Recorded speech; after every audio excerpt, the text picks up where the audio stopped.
Good morning, guys. 7 a.m. and I'm just off to work, waiting for the car to warm up. But, what I was thinking this morning was, I feel like more and more people are starting to not appreciate, the value of money as much as the value of, doing spiritual goodness. And I feel like the value of spiritual goodness is starting to take its place again. And I feel like more and more people are starting to realize that, what they've been told, that they don't need to feel any guilt and shame. They can do whatever they want without any consequences, internally or externally. I feel like a lot of people, or maybe it's just because that's what I'm trying to do, and the universe is just putting like-minded people in my path, because I feel like that's possible too.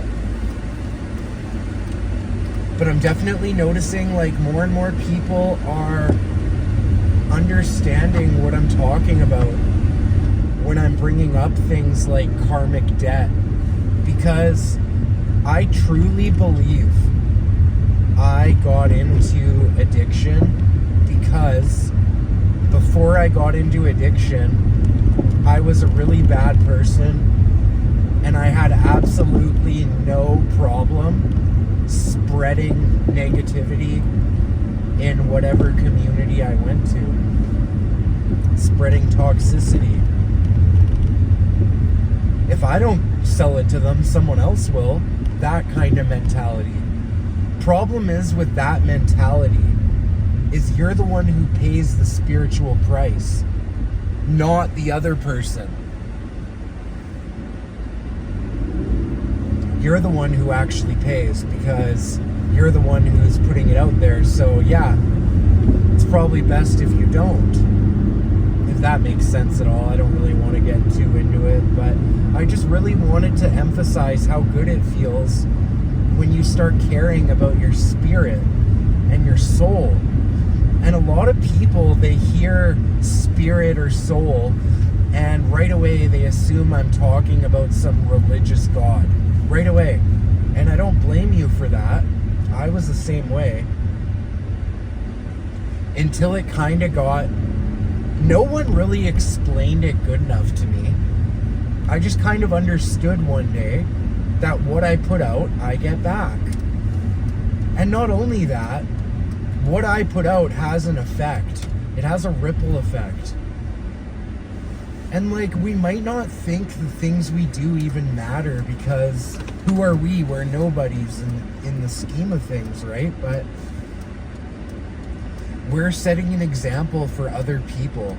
And we're also setting an example for women, because women look to us in a lot of ways that we don't realize. And in society, that's been slashed down. And people seem to think the only thing women want are money and nice things. And I used to think the same way. And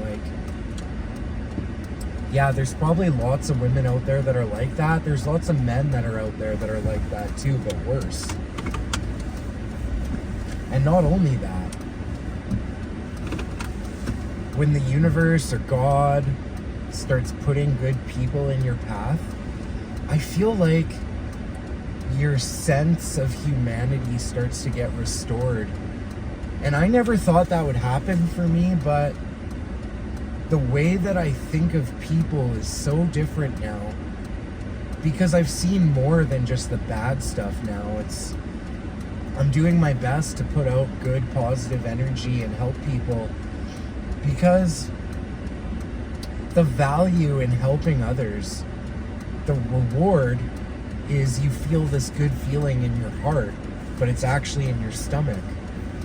And even my first time getting sober when I was 22, the treatment center that I went to, they always talked about that spiritual value. And that was back in 2017. I didn't really get it, but I kind of did. And then what happened is I ended up meeting this woman who I was with for a long time. And she really cared about being a good person. And when we got together, like, I never really understood why that was important to care about being a good person and to actually keep that in your mind to be a good person. But I understand it now. And I had to see someone else care about being a good person, and I care about them. And I kind of just like put it together, and then I started caring about being a good person. And caring about being a good person is a massive step in the right direction for society. How can you uplift your community? I'm trying to figure that out right now. And that's up to me to find out. I gotta find a way that I can specifically make a difference, just like you. Food for thought.